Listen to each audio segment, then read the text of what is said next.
You guys left some absolutely fantastic feedback on my best GPU under £50 video. And so here we are again, but this time I've gone ahead and set myself an even tougher target.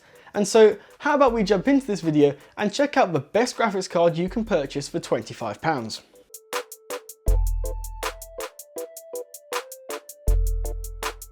So obviously when we're spending such a teensy tiny amount of money, we're going to be looking at much older graphics cards. And so my search began by instantly ruling out any brand new graphics cards.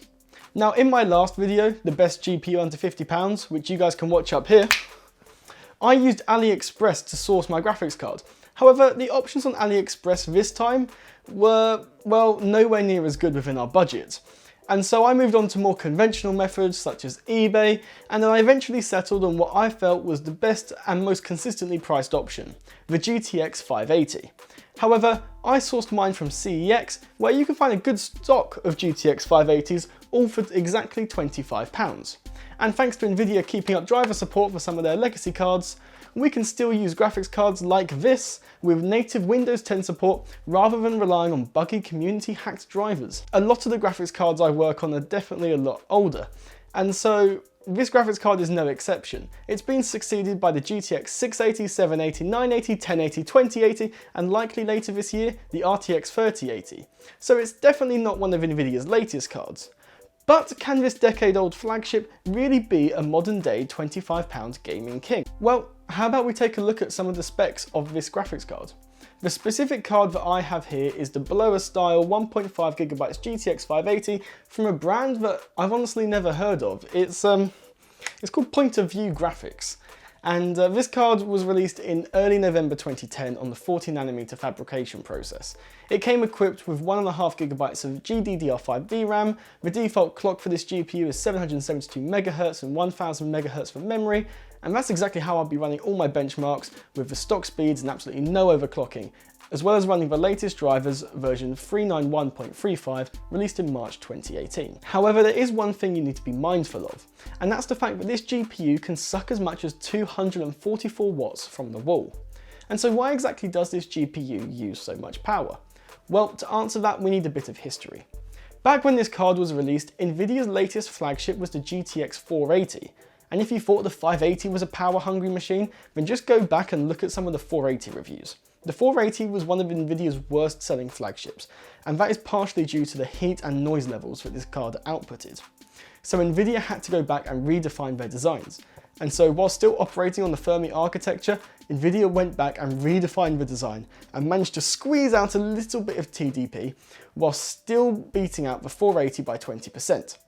So it turns out, for the time, this card really wasn't all that power hungry. It was just, well, average. Even in comparison to AMD's offerings at the time, which were fairly similar.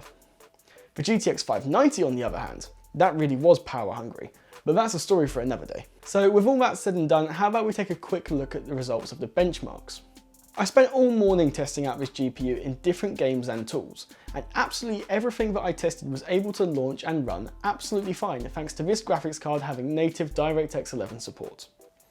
Unison Valley did a good job of setting out our expectations for this graphics card, giving us a score of 1356. We started gaming benchmarks off really strongly as well, running Rocket League at maximum settings at 1080p and achieving at over 100 frames per second on average. However, as you're about to see, not all games are created equally, and Wreckfest unfortunately proved too much for this card, only achieving 20 frames per second average at the recommended settings using 1080p. But don't take that to mean that you can't have a playable experience on this graphics card, because that would certainly be incorrect. If you're a fan of Rainbow Six Siege, you'll be pleased to hear that this card could achieve more than 60 frames per second on average using the recommended 1080p settings. The same occurred in GTA 5, where we were able to see FPS well in excess of our 60 FPS target using medium 1080p settings. PUBG was a playable experience as well, even if it was a tad cinematic for my likings.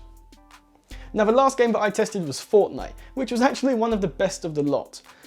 It was able to give us more than 100 frames per second on average at medium 1080p settings. And so if you're setting yourself up a gaming PC on a budget, and you have the power budget to spare for this card, then it's certainly not a bad option. You won't find many graphics cards that are better than this at the £25 mark unless you find a good deal on eBay, though that definitely is possible. And also what you might not get is the peel, because everyone likes the peel experience, and my version of the graphics card still had the peel left on part of it, so I did get to enjoy my peel. So if you're setting yourself up a gaming PC on a budget and you have the power budget to spare for this card, then it's certainly not a bad option. You won't find many graphics cards better than this at the £25 mark, unless of course you find a really good deal on eBay, which you certainly can do if you try hard enough. But for me, I'm more than happy with the experience this card can provide for just £25. And so if you did enjoy that video and want to see more from my best GPU under X amount series, then do be sure to leave a like and a comment letting me know. And hey, maybe I'll even do a best GPU under £100 if you ask nicely in the comment section. But until then, don't forget to leave a like, and I will see you all in the next video.